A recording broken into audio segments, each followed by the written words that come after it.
Yes, yeah, I will speak a few words this morning about a famous rabbi, a grammarian, Italian posek. His name was Rabbi Moses ben Abraham Provencal. Zecher Tzadik Lebracha. He was born in the English year 1503, and he passed away in the year 1576. As well as being a posek and a grammarian, he was also a mathematician. Now, his last name, Provencal, suggests that his family actually came from Provence originally.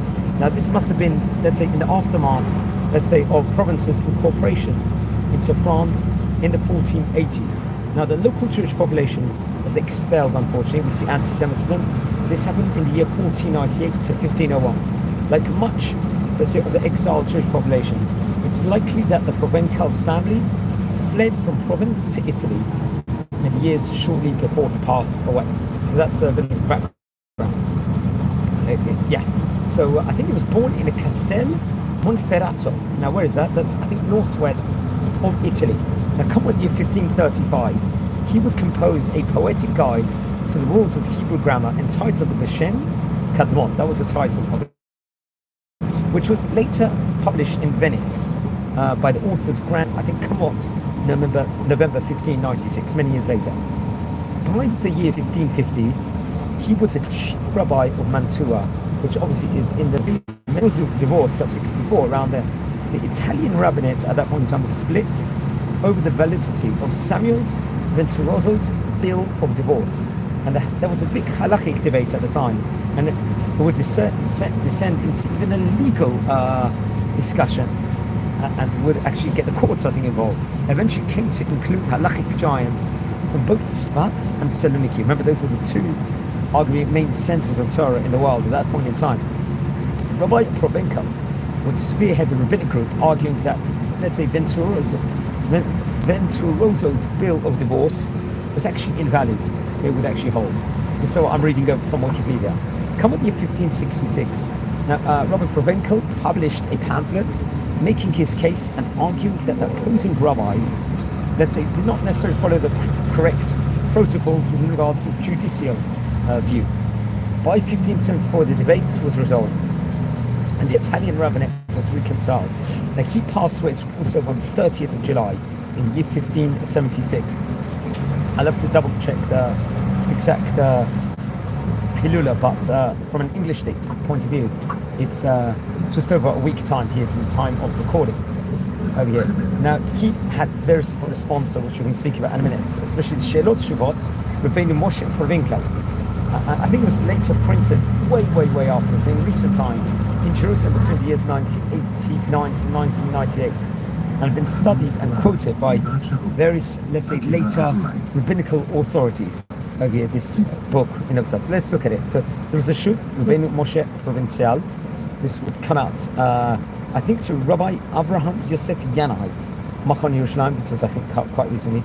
Another Torah colossal work was the Bi'ur Inyan Shnei Kiyum Gomatria Besof. That was another book. I think Moreh Nevuchim on the Rambam. Then the Hakaot Al Sefer Bechinot Olam. That was the next Torah colossal book from Rabbi Yediyah Knini. I think in Mantuba that was printed naturally in the year Heishin Tav Zayin. In the Eila Hatvarim, another Torah colossal work. This was on the whole topic of the bill of divorce, which we spoke about just before. Hashaga al Asefer Mo'o Enyaim. This was connected to Rabbi Azaria Min Ha'adomim. This was printed, I think, in the year Heishin Lamatei. Beshem Kadmon. This is on dictum, grammar. This was printed in Venice in the year Heishin Nun Zayin. And I think some of his writings was actually left in manuscript form, some of it was. Now, it's interesting, he was very close to another rabbi, someone named Rabbi Judah Moscato, who was a famous philosopher, a poet, a rabbi in the 16th century. I think he was born near Osimo, near Ancona. He would pass away, I think, in Mantua later on. He would become a chief rabbi of Mantua in the year 1587. He was, and I think he was very close with Rabbi Provencal in those specific days in of itself. He passed away, I think, in the year 1593. Not so much after Rabbi Provencal had passed away. Hopefully we'll do a video within regards to Rabbi Moscat at a later stage. We'll say a few words within regards to that him also. because he was also another great rabbi of his time. I think actually the name Moscato itself is a well-known Italian name, or as the name of the Minister of Education during the reign of Napoleon Bonaparte, the Count Pietro Moscato. And I think usually the nickname added to a sage's name indicates the name of his city, birthplace, or occupation. The name Moscato, I think, doesn't necessarily mention any place in Rabbi Yehuda's past. Therefore, several reasons were suggested for adding the name Moscato. I think the name Moscato is fly, obviously from mosquito, you could argue.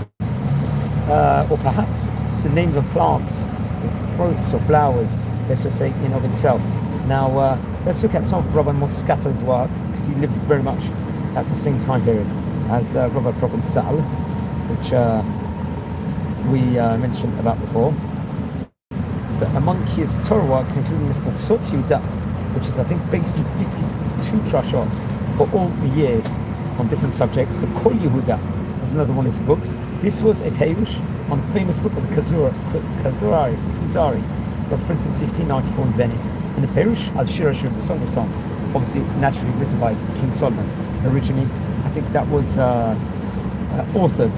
That was a great Torah colossal work in of his time. So, you know, we're looking at the caliber of the great rabbis at that point in time. I think this book, Nefut Satsu, that was printed in both Venice and Lemberg, and it's inaugurated a new epoch, let's say, these sermons of homiletic literature, and was delivered in Hebrew and Italian, and was, let's say, observing various rules of rhetoric, dealing with various different subjects, let's just say. And the Kol Yehuda was printed in Venice, naturally, and it was first commentary actually on the Kuzari of Rabbi Yehuda Halevi. Very interesting enough. I think he'd also give 3 eulogies on the Duchess Margherita of Savoy in 1574, if I'm not mistaken. This was in, if I'm not mistaken.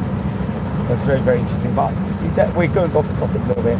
We're speaking about the great rabbi over here, famous Italian rabbi, chief rabbi, Rabbi Moshe Provencal, famous rabbi of his time. He lived between the years 1503 to 1576, famous mathematician. And friends, we're a community here. We're learning about famous rabbis of yesteryear.